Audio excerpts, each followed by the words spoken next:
Hi again, everybody.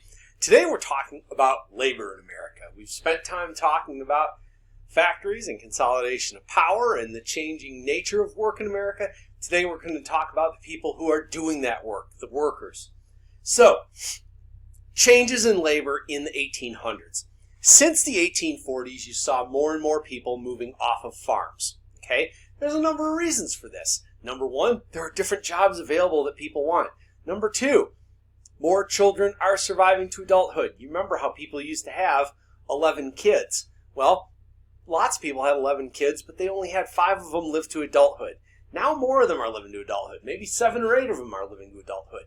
So more people than you need working on that family farm. More people are leaving small employers for big employers. So maybe your town used to have a town cobbler who had a cobbler's apprentice and they made shoes. The cobbler's apprentice is now going to work for a shoe factory. All right.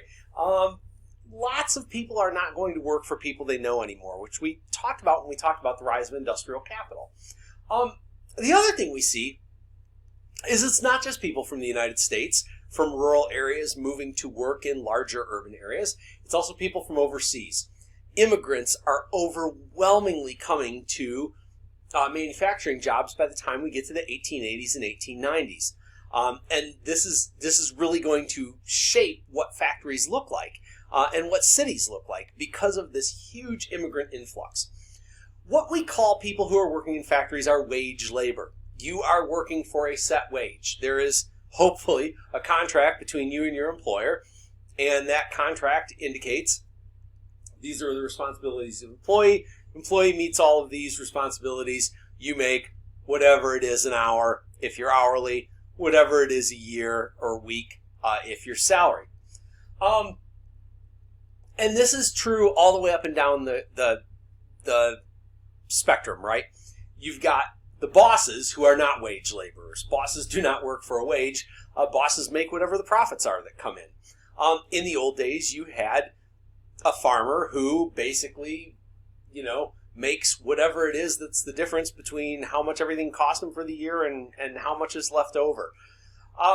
Now people are working for a fixed wage. And those people, as we talked before, they're in a wide variety of jobs, right? You've got top managers, upper managers, middle managers, lower managers, shift managers, when we're talking about even a McDonald's.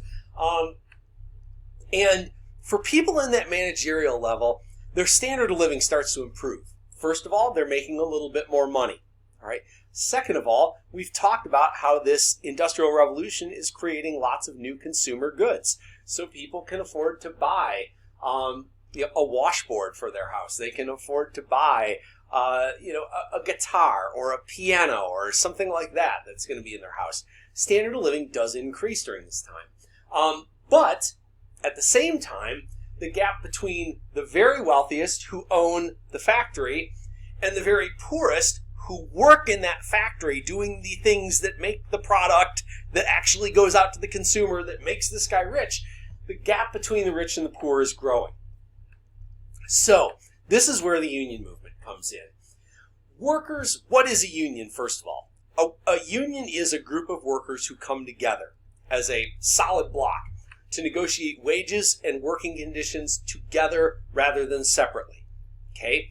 The idea is, if we all go to management together, we have power. What is the power that we have? The power of our labor. Okay? If management chooses not to do the things that labor together wants, labor can go away. And what are they going to do with their factory then if nobody's running this stuff? Okay? As this poster, kind of famous poster says, together we bargain, divided we beg. Okay? If you have a big factory and it has 2,000 employees and each one of them has to go in and try and negotiate their contract separately, each person is going to take whatever the company offers them because the company's going to go, take it or leave it. And if you leave it, the next person will come in and they'll take it. And the idea of a union was, if we're all together, we're not going to settle for anything. We're going to settle for what's fair. And if we don't, together we can remove ourselves and try to get them to come to the table. So unions basically don't exist before the Industrial Revolution. When you worked on a farm, and you work, think about a family farm. It's mom, dad, and the 6 kids are out there, plucking the chickens and grabbing the eggs and whatever, okay? You aren't going to organize a union of 4 children to negotiate with your parents. That's not going to happen. You don't really have the ability to organize, and frankly, you don't really have the need to organize, no matter how rough your parents treat you. Cottage industries. When the shoemaker and the shoemaker's apprentice were working, the only 2 people working in the shoemaker's shop, really don't have the ability to organize. You really don't have the need to organize in that condition. But as factories get bigger, as working conditions deteriorate, as the wealthy get farther and farther away from the people that they employ, workers started to feel exploited. Like, okay, I'm doing all this work. I'm the one in here working 12 hours a day, 7 days a week, and you're the one getting all the money. I'm the one who is, living in a crappy apartment, watching my kids die of malnutrition or disease, and I'm cold, I'm overworked, and my back's going to be broken by the time I'm 45. As workers felt exploited, they started turning toward this idea of organized labor. So, the fundamental power workers have in organized labor is the power to stop working and keep others from taking their position. And this is called going on strike. Okay? A strike is when labor says, we're not going in there until you fix these things. You're going to pay us more, or you're going to fix the working conditions, you're going to give us better benefits, whatever. Power is the power of striking. Now, strikes can be broken. All right? And one of the ways that strikes are broken, is by management finding other people to come in and do the work, at which point the strikers don't really have any power.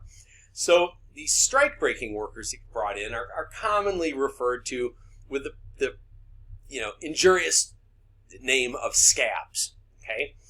So one of the things about a strike is that a strike is often going to have a picket line, which is, it's a military term, and a picket line is people who stand outside of the place that they're striking against and attempt to keep other people from coming in. So they stand on streets or sidewalks and try to keep other people from going in to do the work. Back when I was a kid, a picket line was a sacred thing, and people didn't cross picket lines. And if you did get picket lines, you were kind of marked for life as a person who had done something wrong. And today that's really not the case so much anymore. Today it's a very different thing. But I remember in the 80s when I was in junior high, the NFL went on strike, and the league hired replacement players, scabs. They hired scab workers when the NFL workers went on strike. And I remember my dad being adamant, we are not watching football this year. We are not doing anything with football until they bring the workers back. And that was a union of people who would today be multimillionaires. If it was true for the NFL, we are not watching one of those games because that's wrong. It was doubly true if people went on strike at a can factory or anything else. We're not going to buy that until they do the right thing for their workers. This was kind of part of the social contract in much of America throughout the 1930s, 40s, 50s, 60s, 70s, and into the 80s. Without the power to strike, labor is essentially powerless. If you can't withdraw your labor and keep other people from taking your jobs, you're powerless. If only 30% of your people decide to go on strike, you're powerless. The solidarity of a union is critical. The idea that we are all in this together in a union is critical, as well as this ability to keep out strike breakers. So, when we look at the beginnings of unions, in the late 1700s, you see the first proto-unions, where workers organized in a city by trade. Okay, so all of the shoemakers in Boston, I keep coming back to shoemakers, and I don't know why. We could say candlestick makers, we could say carpenters, whatever. But we'll go with the shoemakers. All of the shoemakers in Boston decide, you know what? We're getting together and we're going to set a minimum price. Somebody wants a new sole on their shoe, here's how much it's going to cost. Somebody needs a new upper done on their shoe, here's how much it's going to cost. they started publishing these lists of prices for their work. And all the members would agree, we are not going to do anything under this price. And that keeps all of our wages higher. It gives us some power together. So that's kind of the beginning. Now, it starts to morph and change because of democracy. People around the world are inspired by the American idea of equality. Okay? And that idea of equality comes down then to workers and bosses. Okay? Are we equal to our bosses? So they start forming larger organizations to try and make that equality a reality. In factories in America, throughout the 1800s, workers are going to face really long hours, really low pay, really dangerous conditions in many places. And in the beginning, these unions or guilds that are formed, they're going to try to reform labor laws. They're not really going to go on strike. They're not going to stand up against the bosses. What they're going to do is try and use the democratic system. Hey, government, why don't you come in and make a law that says, I don't know, we don't have to work more than 8 hours a day, or little kids shouldn't be in factories. How about you do that, government? Well, government didn't do it, because as we already discussed, the industrialists are, as one might imagine, gaining quite a bit of power in government because of the fact that their money allows them the kind of speech where you get heard.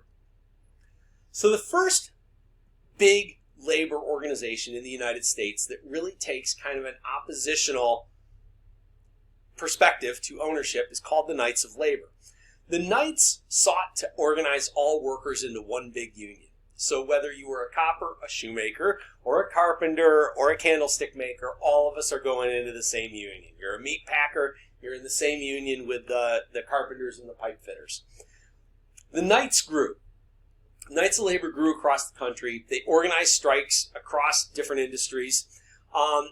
And one of the biggest strikes happens in 1886 at the McCormick factory in Chicago, the place that made the reaper that we talked about with farm implements.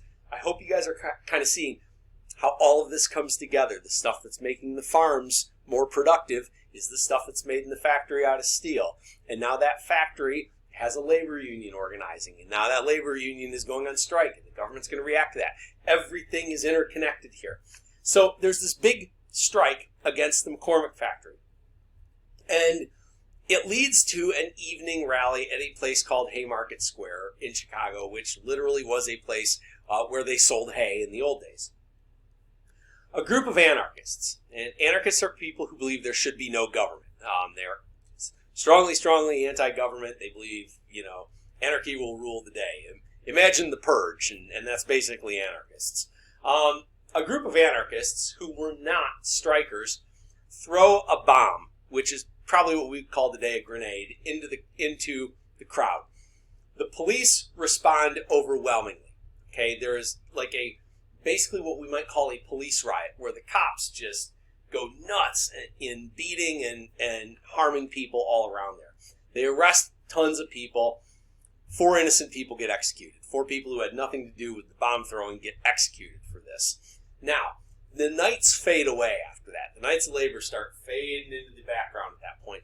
And public opinion starts turning against unions because, after all, it was at a union event that this bomb throwing happened. And even though it wasn't members of the union, it kind of paints the union with that same stink. So, the Knights fade away and a new organization rises up. New organization is called the AFL, or as they used to say, the AF of L, and the C of I-O.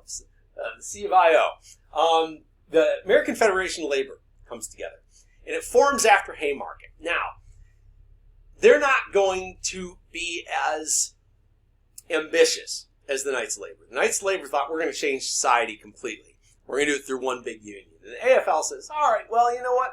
We're not trying to change society. All we're trying to do is get better wages, better working conditions for our workers. So the AFL doesn't organize as one big union. It organizes as a union of unions. So there's going to be a shoemakers union, and a cop union, and a teacher union, and a carpenters union, and a pipe fitters union, and a teamsters union of teamsters were people who ran horses that hauled things around. there will be a shipbuilders union, and on and on and on, iron workers, etc. So there are all these unions under the banner of the AFL, where when there is a strike, we will all support each other. So if there was a steelworkers strike, then the teachers union and the carpenters union would say, you know what, we're not going to work on any project steelworkers we're going to be on because we're not going to cross their picket line. So you had lots of mutually supporting unions. Okay, the AFL did not want to change society. They wanted fair wages, and they wanted it now.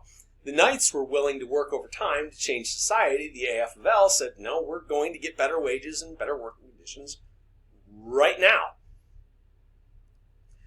Strikes start becoming more common as we move through the 1880s, 1890s, early 1900s. Some of these strikes became really famous. So there is the McCormick strike that results in the Haymarket Affair. There is a railroad strike throughout the country in 1877 that the Army is activated to put down. The Army literally, fights Americans on the streets. You have the Pullman strike in the 1890s up near Chicago.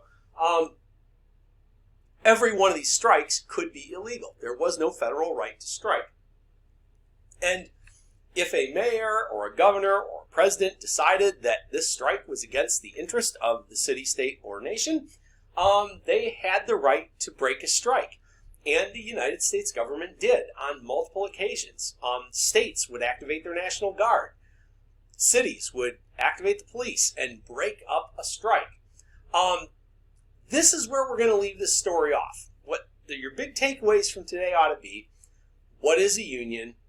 What is a strike? And what rights did the unions have at this point prior to the 1930s? Answer: none.